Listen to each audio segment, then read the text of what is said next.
आजादी के बाद अब तक इंडियन इकोनॉमी का सफर। प्रधानमंत्री मोदी ने कहा है कि इस बार बीजेपी की सरकार बनेगी तो देश की अर्थव्यवस्था दुनिया में तीसरी बड़ी अर्थव्यवस्था हो जाएगी। कुछ ऐसा ही 2019 में वित्त मंत्री निर्मला सीतारमण ने संसद में कहा था। उर्दू के मशहूर शायर मंजूर हाशमी का शेर पढ़ते हुए वित्त मंत्री ने कहा था कि 2019 में भारत की अर्थव्यवस्था 2.7 ट्रिलियन डॉलर हो गई है। अब इसे बढ़ाकर 5 ट्रिलियन डॉलर करना है। ये 2023 है और भारत की अर्थव्यवस्था 3.75 ट्रिलियन डॉलर की हो चुकी है। सारे समीकरण और इकोनॉमी का गणित अगर सही रहे तो पीएम मोदी के कहे अनुसार भारत की अर्थव्यवस्था 2030 तक 5 ट्रिलियन हो जाएगी। लेकिन उससे पहले चलिए आपको बताते हैं कि देश की अर्थव्यवस्था आजादी के बाद कैसी थी, कैसा था हमारा पहला बजट। इस 15 अगस्त को चलिए आपको बताते हैं कि हमारी अर्थव्यवस्था का सफर कैसा रहा। आजादी के बाद पहले बजट में करीब 171 करोड़ रुपए की राजस्व प्राप्ति का लक्ष्य रखा गया था, जिसमें से 15.9 करोड़ रुपए डाक एवं तार विभाग से मिलने की उम्मीद थी।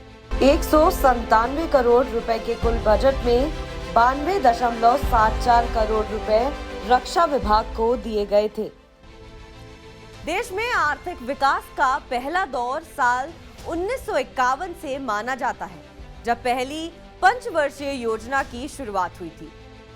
बीतते वक्त के साथ भारत की हर बजट की प्राथमिकता बदलती गई।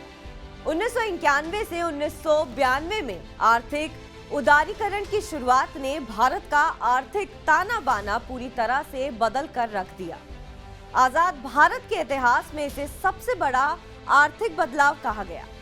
बजट में कई बड़े सुधारों की घोषणा की गई। इस बजट की सबसे बड़ी खूबी ये रही है कि इसमें शॉर्ट टर्म के अलावा लॉन्ग टर्म ऑब्जेक्टिव्स को भी ध्यान में रखते हुए काम किया गया है।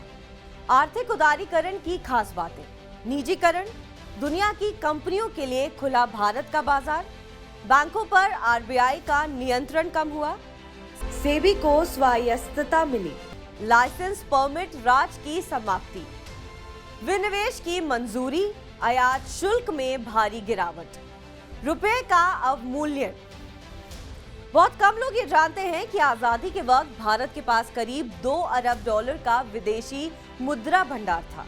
रिजर्व बैंक के अनुसार देश का विदेशी मुद्रा भंडार 28 जुलाई को समाप्त सप्ताह में 603.87 अरब डॉलर है। 1952 में एक अमेरिकी डॉलर 4.16 रुपए के बराबर था। आज रुपया कमजोर होते होते 82.88 हो गया है। कहते हैं किसी भी देश की आर्थिक स्थिति देखनी हो तो उस देश के लोगों की सेहत देखिए। 1960 में भारत में लाइफ एक्सपेरिमेंटेंसी यानी औसत आयु 41 साल थी। वहीं 2020 के आंकड़ों के अनुसार भारत में एवरेज लाइफ 70 साल हो चुकी है। जाहिर है कि इतने सालों में देश ने तरक्की तो की है। आजादी के बाद देश में आर्थिक तरक्की कई गुना अधिक हुई है।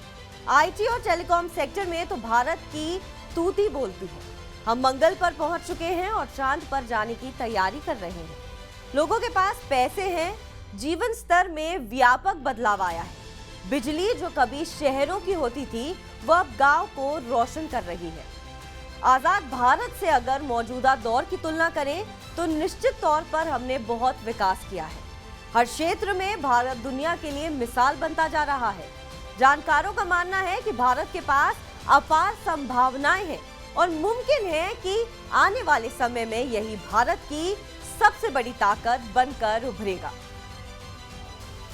बहरहाल आपको हमारी खबर कैसी लगी कमेंट सेक्शन पर जरूर बताएं। देश और विदेश की तमाम बड़ी खबरों के लिए आप देखते रहिए TV9 भारतवर्ष।